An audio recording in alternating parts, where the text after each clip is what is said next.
Hey guys, part 4 of the manual swap. This one will be putting in the new gearbox and all the associated parts such as the clutch, release bearing and flywheel.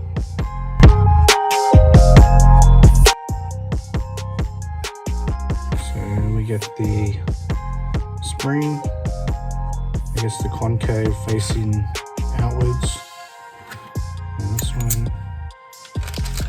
this one goes like a top hat. And just put the snap ring on.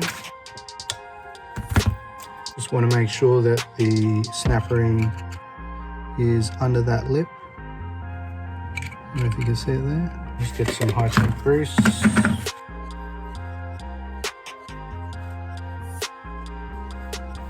a skateboard wheel, keep this propped up. Get a pressure plate.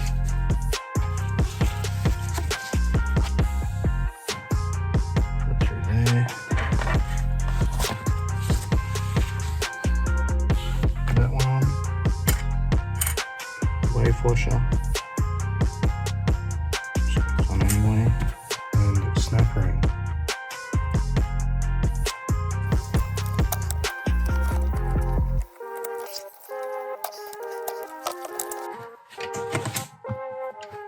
Beauty.